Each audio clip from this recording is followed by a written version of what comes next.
people? Let's say 11 people, 12 people.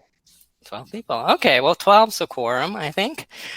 Uh, so I'll start the introductions.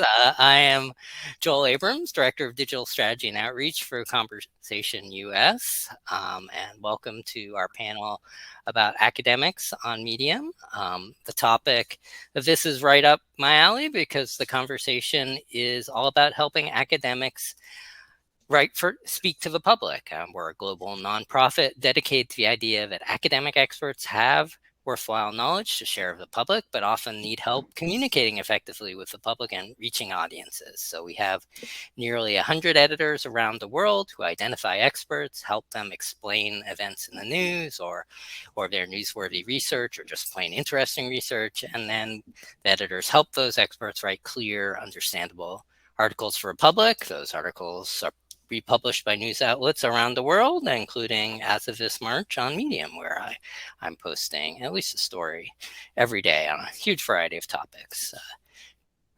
Joining me for this panel is Enrique Dans, PhD, who is a professor of innovation at the IE Business School in Madrid and a prolific blogger in Spanish and English, and he's been on Medium since 2017. He is a graduate with a PhD in management from UCLA, author of 3 books. And in addition to teaching at business school, he is the senior advisor in innovation and digital transformation and is, according to his student evaluations, one of the best professors there.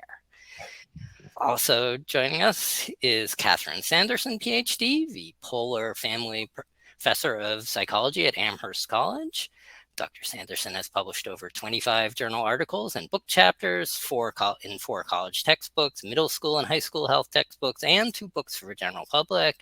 Is a regular public speaker on topics such as science of happiness, emotional intelligence, aging well, and psychology of courage and inaction, and as well writes on those topics here on Medium. And lastly, we have Brent Stockwell, PhD, chair of the Department of Biological Sciences and professor at Columbia University. His research involves the discovery of small molecules that can be used to understand and treat cancer and neurodegeneration. He has given more than 120 seminars around the world, published more than 180 scientific articles. He's the author of A Quest for the Cure, the science and stories behind the next generation of medicines, and also finds the time to blog on Medium here as well. So I guess my first question to the 3 of you, maybe start with Enrique, is why do you write here? What do you get out of it? What do we get out of this, or why we started? Or, well, in my case, I was a blogger already. I mean, I started blogging in 2003. So, and in fact, I started blogging when I read that Evan Williams was selling Blogger to Google back in 2003. So when I saw that, I thought, hey, maybe this blogging thing is going to go the distance. It's going to be important. So let's give it a try. I started trying, and then I quickly realized that as a professor, you can use the blog format to prepare things, to write text, fill them with links, and then give them to your students in such a way that they can, well, get up to speed before a class starts, before the class discussion starts. So I started to blog every single day. Starting in 2003, I haven't stopped since. So you can imagine I'm the type of obsessive compulsive type of academic every single day, no matter. I believe, I mean, several times I've blogged from a hospital room, believe it or not. So I'm this type of compulsive behavior. And when Medium appeared, I realized, hey, it's going to be much better for me to start blogging in English on Medium than to try to build a bilingual version of my page. It's going to take much longer for my page to position in English. So I started on Medium, and I quickly loved it. I found it amazing. It's a place that really takes care of the authors, and I felt very welcomed here. Thank you, Enrique. Catherine, do you want to go next?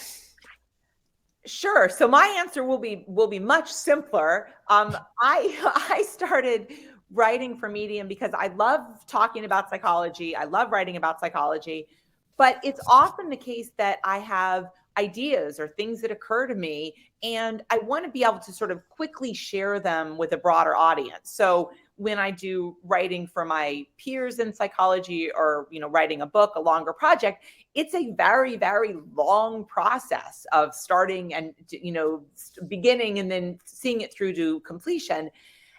And one of the things I love about Medium is the immediacy, that I'll have an idea, something will occur to me. I think my first piece for Medium was a few years ago, and I wrote about Mike Pence not wearing a mask when he went and visited the Mayo Clinic. And, as someone who lost my mom to cancer, that just felt sort of dreadful, frankly, that he would be sort of so disrespectful to people who were really, struggling in that way. I wrote a piece last fall about gratitude, thinking about visiting my family at Thanksgiving and sort of the different experiences that we have and how we still come together as a family during, what's been a sort of tumultuous time in our country. So to me, what I love is the immediacy of it and the idea of being able to share sort of nerdy research in academics with a lay public in ways that I really hope people can benefit from and enjoy. Thank you, Catherine. Brent?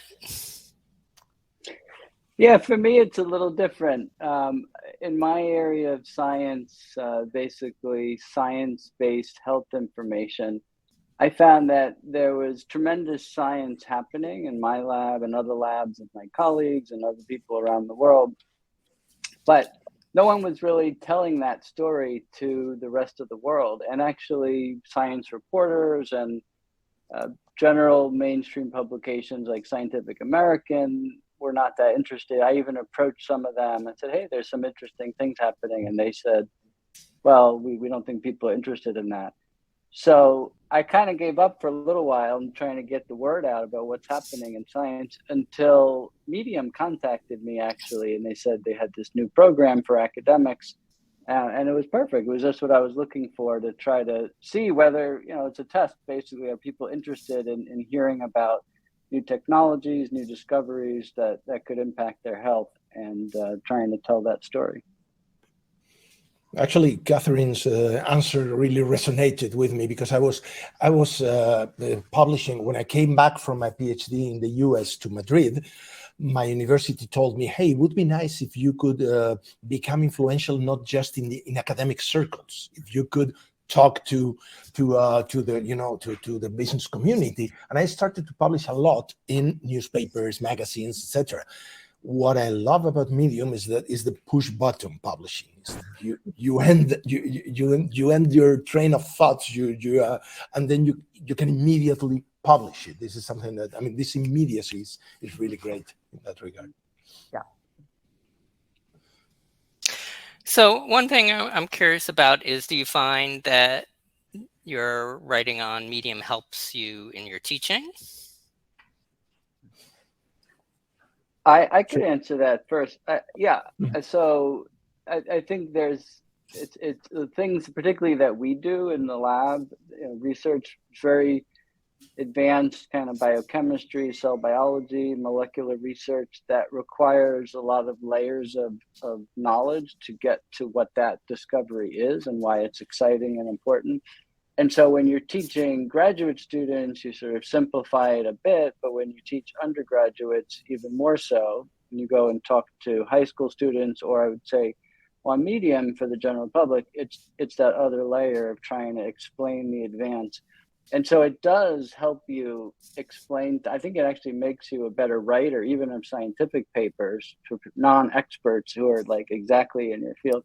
And also for students who need that extra help in sort of getting to the deep understanding. Yeah, for me it's different because I teach innovation. So if you teach innovation, it takes a while to get your students to realize that in order to talk about this, they need to read a lot. So I try to get my students to read many things to stay current. The typical way to do that in a business school is to use Harvard cases or Stanford cases. And I absolutely believe in case-based methodology, but my problem is that I rarely can get my hands on a case that is less than 6 months old. And if I'm teaching innovation, I need to get my students to discuss current things. This increases my popularity with the students because they believe they see the class discussions as something that clearly helps them to understand the world we are living in. And what I do instead of using cases is I publish my own mini cases, an article. I instruct my students to understand that what I write is the least important thing. It's just my opinion, and everyone is entitled to their own opinion. I tell my students that I claim no authority. They can discuss my opinions as much as they can.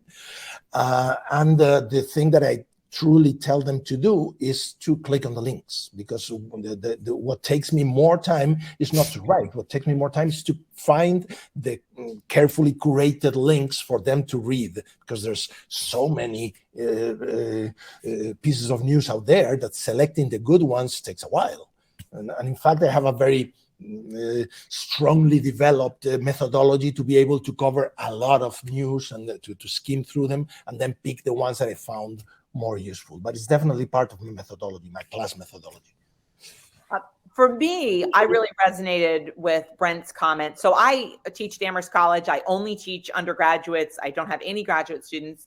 And so one of the challenges for me is that the empirical research that's being published in all fields is really very, very complex. My students often don't have, any background in statistics or, one sort of basic level class.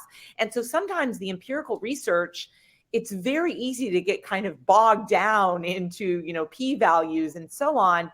And they're not really understanding the key finding, what's the big takeaway, because it's really hard to read maybe a 12, 13, 14 page article and to say, okay, well, what is this if I don't really understand, some of the ways that they demonstrated that.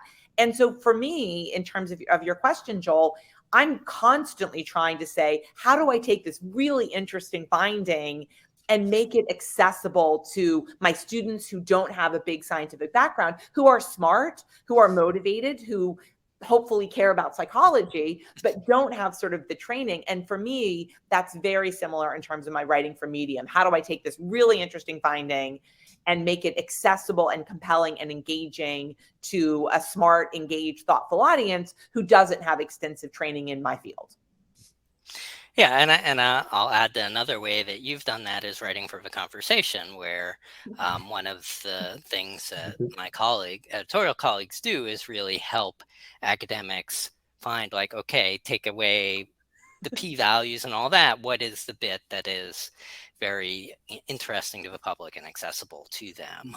That's at theconversation.com, if I can self-promote a bit.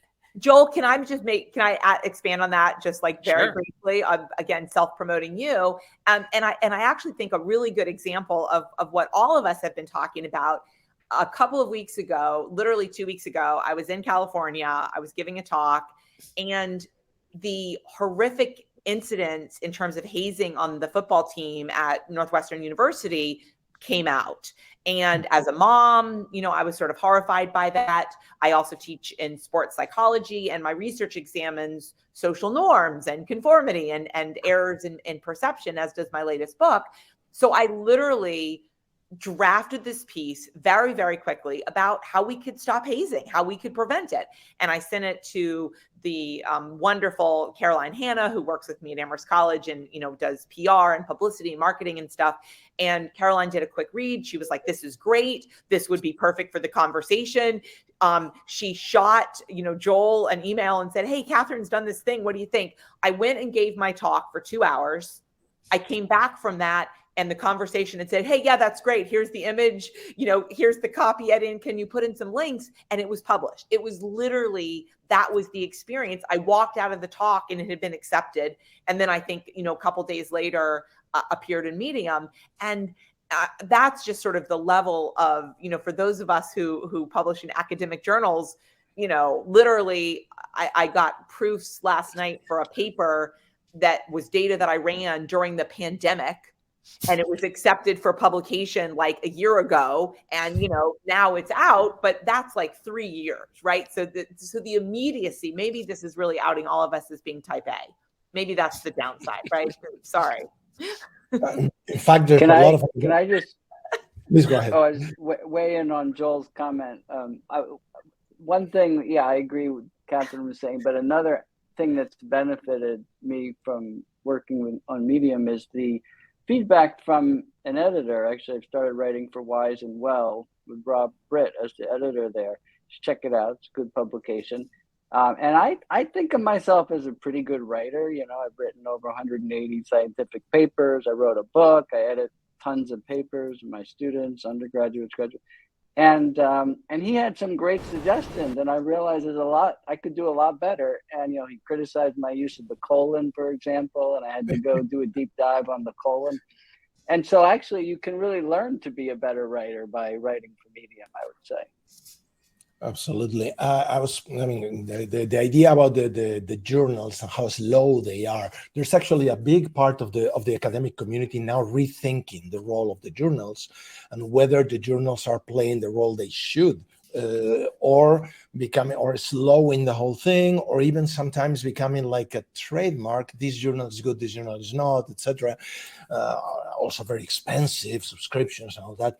And I believe that places like the conversation, or that makes science, let's say, accessible, or with a quick turnover. And my experience publishing at the conversation was the same. It was extremely fast and blazingly fast, and went through the whole publication process in a very expeditious way. Or Medium. I mean, I refrain from thinking that Medium is a general community. There's sub-communities there, and there's a lot of academics reading Medium. So there's also possibilities to publish things on Medium and get feedback from academics, depending on how you position your publication. There's a lot of, in fact, I think Medium should think about what the type of things they can add to the academic community in that regard. And Enrique, you were saying that some of your writings on Medium are getting cited more and more. Yeah, I mean, I made a choice, clearly. I mean, I came back in 2000 to Madrid, and I was publishing on, I mean, academic articles. I published like 12 or 14 academic articles in different places. I mean, I got an article accepted. I published that with MISQ, which is the most prominent journal in my field in information systems. But then, after a conversation with the founder of the university, I took an option. I started to publish more in, magazines, newspapers, Forbes, Medium, etc. And initially, I thought, okay, I'm a lost cause. I'm not going to get attention from any other university in the world ever, because I'm not feeding my publication, my publish or perish. But I was surprised when I started to gain a lot of attention from deans or rectors or presidents from other universities because of the visibility, the increased visibility. I mean, I think my university looks at me as someone who can get the word out, or who can get attention. I mean, we are a 50 years old university. IE University is 50 years old. We are competing with universities that are hundreds or many more years old. So getting the word out and getting people to understand that there's people in IE working on these topics, etc., is something that the university values a lot. And I'm also getting cited. I mean, it's interesting to see Medium articles being cited on academic papers, but it happens. It happens quite often.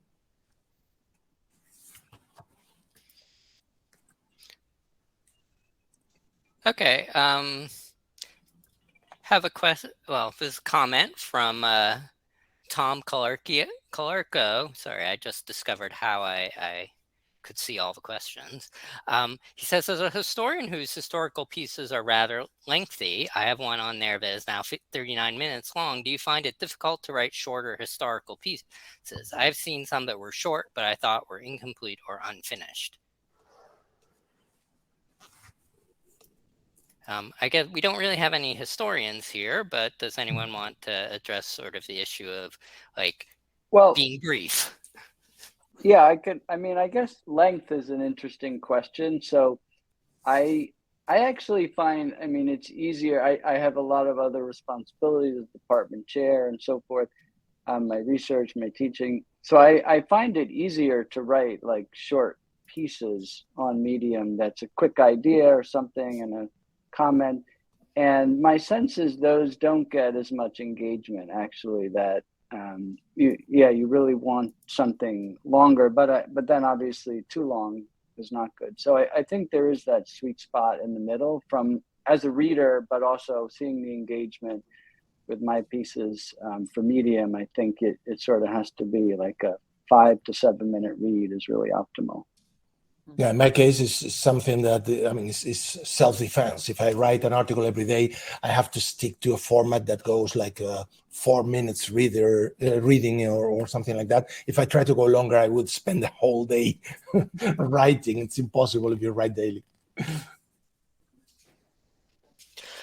We have a question from Paradigm Partners, and I don't know how much you have tried other platforms, but she's asking, could you compare Medium with Substack, ThinkSpot, Quillette, and other essay platforms? I'm sure there are many others as well. I've put a few essays on ThinkSpot because of somewhat distant but personal connections to the founders of that website. I don't have experience in other platforms. I mean, I have my experience in my platform, which is a WordPress blog, enriquedans.com in Spanish. And quite frankly, Medium gives me much more than that, not only in terms of simplicity. I mean, WordPress right now is 30-something% of the web, of the whole web. So it's got to have some positive things into it, but my experience is that maintaining a WordPress blog takes a while, and you have to pay attention to the plugins, the updates, and everything. In Medium, all that is taken care of. So Substack, I haven't tried it, but I see it as more identified with a newsletter, the format of a newsletter. And what I like about Medium is that things, stay more permanent, have a more permanent flavor, but I haven't tried it anyway. I haven't tried other platforms either.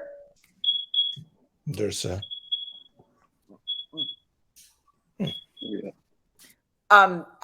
So I have not tried other platforms, but I will say one thing that I really have liked about Medium, and I've written a little bit for Site Today, so sort of industry specific, but what I actually really like about Medium is the opportunity to have an editor. So Brent talked before about writing for Wise and Well, and the very helpful feedback from Rob, which I completely agree with. I mean, I think that makes my writing. I didn't know there were 3 kinds of a dash or a hyphen or whatever. So I actually really appreciate the editing function in terms of that program in particular. And I also think that Medium does a great job, as does frankly the conversation, in terms of promoting the work that happens. So when I wrote for Site Today, sometimes some of my pieces got some attention, sometimes they did not, but I felt like it was kind of like hit or miss what they chose to promote versus not. And there was just so many different things. Whereas with Medium, I feel like work that is high quality, there's this boost program where they, again, sort of intentionally highlight things, daily newsletter. I just felt that there was lots more attention to the work being better quality and high quality work being promoted in a way that I think is different than some other platforms. Another thing that is great about Medium is SEO. SEO, in terms of SEO, is fantastic. Totally. They index really well, and much better than a regular WordPress blog, unless you're really an expert on SEO, which I'm not. I was going to say, I would ask just a slightly different question, Joel, which is Medium versus like YouTube videos or TikTok or, video platforms. And I've made a lot of videos because from my course, it turned into a blended learning approach where there's a lot of video content for students. And it does take a tremendous amount of work to make a good video. So I think that's an advantage. If you have something you want to get up quickly, again, it's just going to be much faster on Medium.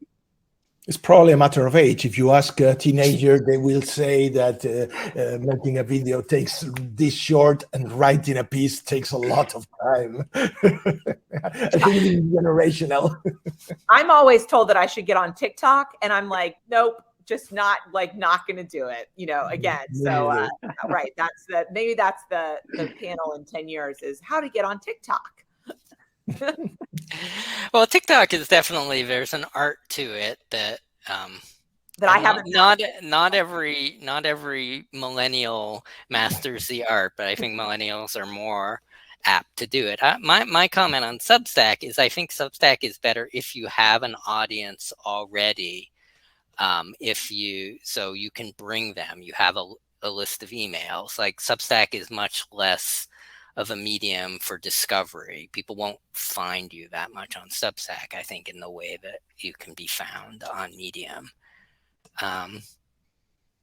Question here is from Hope. Hope is, would you recommend publishing with publications or on your own page? Is a variety of publications a good idea? In my case, I started with my own profile. I published a few pieces on my own profile, and then I thought, hey, why shouldn't I create my own publication? And in my case, it's even confusing. Some people find it confusing because both my profile and my publication are named Enrique Dans. So nowadays, what I do is I publish in my own publication. I don't accept anyone else in my publication because it's named Enrique Dans. So it doesn't make any sense to invite someone else to write under my name unless. The thing I see right now is that I get a lot of requests from other editors to publish my pieces in their publications, and normally I don't find an incentive to do so unless the publication has more readers than mine. So, or belongs to a field where I don't have a presence, for instance. So normally I prefer to keep them all nicely collected in my own publication. I started out, just to add to that, I started out thinking that what do I need a publication for? I'm just to put up my stuff and people will find it over time and enjoy it. But then I have to say, when I was invited to write with Wise and Well, I totally changed my view on that, because you can learn so much. It's not about the followers, it's about the mentoring and the advice that you can get from a good editor. So, and seeing other writers and what they're, so I would really encourage people to write for a good publication where they're going to work with you to improve your writing. Okay. Yeah, that's a good point. But I would also add, take Enrique Dan's point that he has a large audience. So if you're starting from zero, writing for a publication that has an audience already might be a good way to get attention. Question from Antonio. Is, do you add your published Medium articles to your CV? Or have these articles taken into account in the academic community, say for hiring onto the tenure track? Well, that's a good question. I mean, I can actually speak to that because I'm pretty aware of the tenure process at Columbia, at least. And I would say for most scientists and humanities scholars, social scientists, it wouldn't be considered in the tenure process. However, there is a component now, which is kind of impact on the world, which could be code you've made or things that you've put out into the world that are important. So if you had some particularly impactful articles in a publication on Medium or even with your own followers, you could certainly list it. I don't think it would hurt you, but it would have to be fairly high impact in order to make a difference in the tenure process. I don't put them in my resume because they are way too many. So it would be a huge resume if I try to list of my Medium, all of my Medium articles there. But the nice thing is that it gets me not exactly tenure. I'm already tenured from a long time ago, but it ignites a lot of conversations with other academics, with people in the academic community, with the dean, so it's interesting. It's interesting. I mean, it's not a, let's say, I don't know how to frame it, how to say this. It's not the proper way to publish in an academic circle, but it helps. It helps your name being well known, and it helps the conversation going. I'll just say on a sort of practical note, I don't list my individual pieces on Medium on my CV. I would list something like writes for Medium, as sort of like a, community service, sort of a thing. But I will also say, if this question is about somebody trying to get tenure, writing for Medium is not the way to make that happen. So if somebody is listening to this trying to get tenure, that person should save up all of their good ideas in a tablet on their phone, and they should publish those once they have tenure. But in terms of like investment in time and getting to stay in academia, I would not advise spending time writing for Medium. As rewarding as it is, you're talking to people right now who have tenure, as Enrique just said, ages ago, again, who did that and now are doing something new. So I just want to be in the sort of vein of public knowledge. I think that is important to note. The other thing is whether that puts you in the market or not. I mean, what I realized was, I'm not in the market. In principle, I'm fantastically well positioned in IE. I don't plan to move or anything. But when I expressed my interest on a sabbatical, I started to get expressions of interest from deans from other universities, even though I don't have a huge and extensive recent collection of academic articles. And I believe it's because I can provide visibility, and that's something that universities can be interested in. Yeah, I will say that many. Oh, sorry, Brent. Brent, yeah. No, go ahead. Go ahead, Joel. That's fine. Oh, I was going to say, but there are a few universities that take public engagement as a category when they're considering tenure, and I hope a growing number of them. We definitely get grad students who write for the conversation, who find it a valuable process and also find it valuable for their CVs, I hope, as well. One question I had for the three of you is, what kinds of stories do you find that you've written for Medium have resonated and have really gotten there for sorry, just distracted by this announcement. What kind of stories have you found resonate with audiences on Medium? I guess I could say I did experiment with this because it was one of my goals of using Medium. As I was working on a new book and I wanted to know kind of what would resonate with different audiences and what kind of stories and what kind of style of writing. And so I did try different things, and I found, maybe not surprisingly, that health related information is kind of one thing, and a lot of our work relates to diet. And so that particularly resonated. And we had I wrote an article, can you get pancreatic cancer on a vegan diet? And that was my most engaged with article, which I think was two things. It was that it was a known diet, vegan diet, and a lot of people interested, pro or con, I guess. Both sides came to read the article.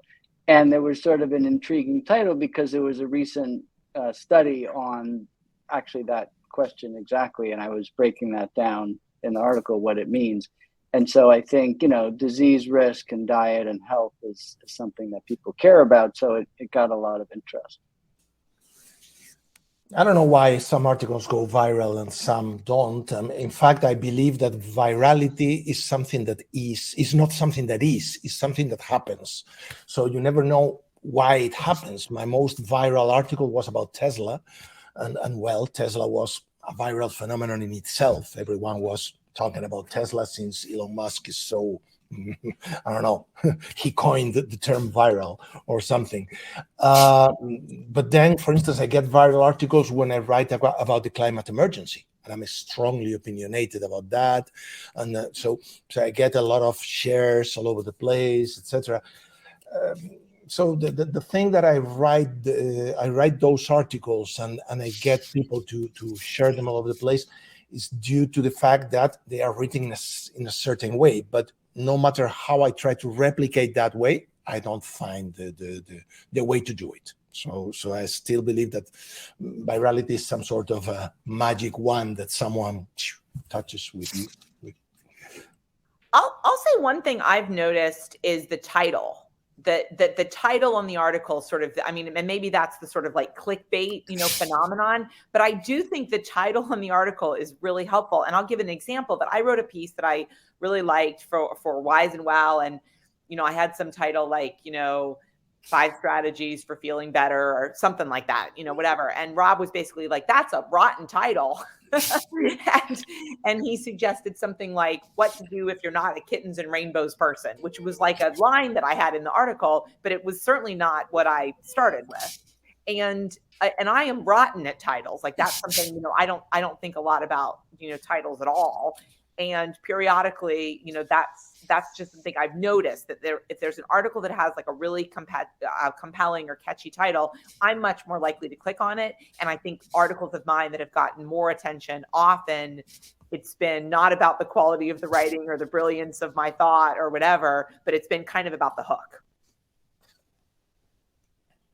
I would definitely agree with that. I spend a lot of my time in the conversation trying to explain, and I have actually a boilerplate email that I have that editors can send to their authors of the difference between a good journal article title and a good headline for the public. And when you're writing in a journal, people have they're your peers, they know something about the topic, and they have a professional obligation to be interested in what you're writing. Whereas, on the web, people couldn't be watching cat videos instead of choosing to click on your article. So you have to get something that brings them in. It should be accurate, and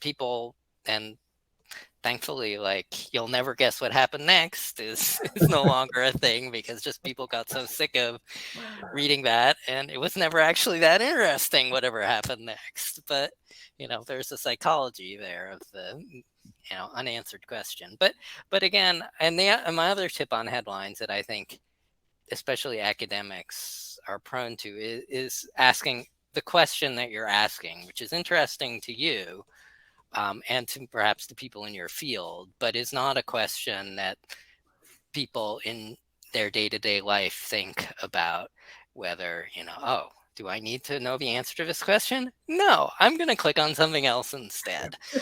So anyway, I need that article. Joel, can you send me that clip on that? Me too. Yeah, right. I'm like, the whole resource can, that I think we'd all appreciate it. Yeah. Okay. I will do that offline. And I think I'm not sure if we're going a half hour or 45 minutes. If it's a half hour, I think. Okay. So any last thoughts of things that you want to share? There's an interesting question here about republishing. Is republishing our essays in different websites, which is, it resonates with me because the first place where I publish my articles is in my own page in Spanish. Okay, and my page has no restriction, no paywall, no nothing. Then I translate it and I publish it on Medium. And when I share my Medium article, I don't consider Medium to be a paywall site, because I always share my articles with the friends link. When I tweet my articles, all my articles are listed below my article in Spanish, there's the link to the article in English, and it's linked with the friends link, so everyone can read it. I don't want people to find themselves in front of the paywall without being able to read it. And in fact, I use Medium, but I don't use Medium for the money. If the money comes, it's perfect. I love it. I'm not going to say no. I'm not going to donate it to someone. But I don't. For instance, everything I publish, whether on Medium or in some other place, is not copyrighted. In fact, I don't do copyright. I do copyleft. The Creative Commons by is my way to go. So I find that there are some outlets that republish my Medium articles. Okay, I don't know if it brings additional readership or not, but I don't care. As an academic, what I want is to get my articles spread as much as I can. Yeah, I guess I don't republish them really. I put it up on Medium, either on my site or on the publication, Wise and Well, if I'm doing an article for them, or and then I'll put that up once, and then I'll link to it through social media, through Flipboard, which Medium has a partnership with, but basically trying to direct people to that. But I won't then take that and also put it on other sites. I think I mean, I don't know that there's anything wrong with doing that ethically, but I just feel like I want to get that up in one place so I can kind of monitor engagement with it and see what people think of it, and then use that to improve my ideas and my writing in the future. No, the thing is that on Medium you have the option to publish with a Creative Commons license, so I don't think there's any ethical concern when a publication asks me, "Hey, can we republish this article of yours in our magazine?" If they ask out of courtesy, it's okay, but I cannot take away the permission, because I already gave them the permission by making my article Creative Commons by. So the more they get distributed, the better. So one thing I wonder about is, do the three of you, because another thing that people do for brand building and getting their ideas out there is engaging in social media. How do you three feel about the value of old school blogging versus, well, I guess we can't call it tweeting anymore, Xing, posting, or tooting or skeeting or whatever other platform you choose, threading? I do it all the time. As soon as I hit publish on Medium, I go to, I generate the friend link, and I go to Twitter first, to LinkedIn. LinkedIn for me is huge because I'm a business school professor, so it's my natural place. I have 100,000 something followers on LinkedIn. But later on, when I check the stats on Medium, I realized that most of the reading comes from internal sources, come from Medium itself. So I keep doing it because I do it also for my Spanish articles, for my articles in Spanish. But I'm not sure if it's extremely useful or not, because again, when I see the stats, most of the traffic comes from Medium itself. I mean, I wouldn't recommend academics, graduate students or postdocs or faculty spend huge amounts of time on social media. But I do find that I'll often become aware of a new important paper through social media. Someone, the author of the lab is mentioning it, and that's the first place I'll hear about it, and people are talking about it. When I want to get my own stuff out, just let people know something new is published, or we have something exciting. That's where I'll tell people, and they'll find out about it. So I do think it's a good source of information. And then similarly, for getting people to know about Medium and the articles that I put up on there, I think it's a good mechanism to do that. So I do recommend a certain amount of kind of engagement in social media to know just what's the latest in your field in science. I try to explain my students how to use social media in a way that helps them. So I tell them, don't follow your friends or the general newspaper.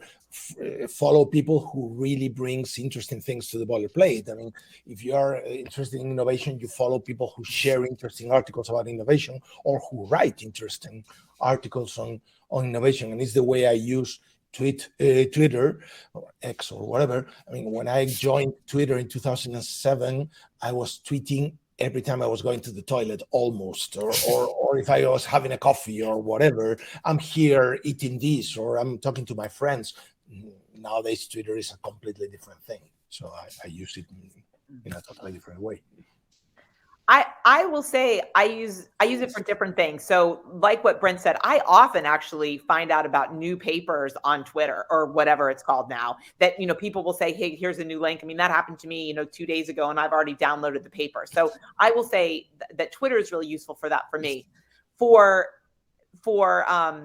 Instagram, which I'm on, I use Instagram much more like I use Medium to share a quick, I found this article and here's this really cool thing, and I'll film a little video that's, 20 seconds, which I can do in about 20 seconds, as opposed to writing a piece for Medium takes me longer than 20 seconds. It sounds like it doesn't take Enrique that long because he's doing it so often, but I can definitely shoot a 20-second video in 20 seconds, and I cannot write a Medium piece in anything remotely like 20 seconds. Okay, and I think we have one last question here, which I think is a good one from Elizabeth to wrap up, who says who's trying to transition away from an academic voice, but still write about nerdy stuff and wants some quick recommendations on how to do that.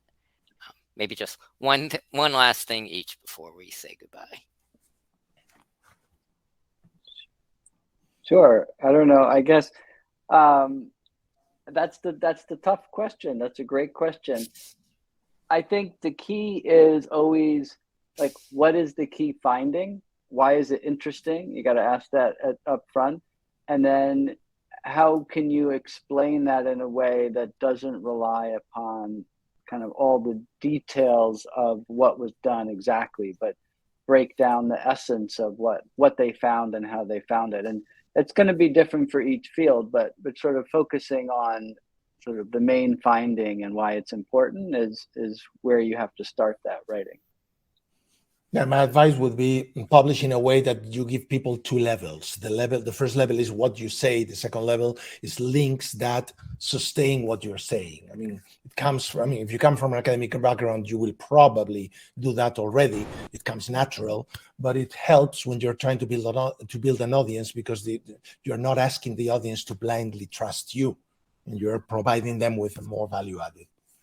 I have nothing to add. Those were both great answers from Brent and Enrique. Wonderful answers. I concur.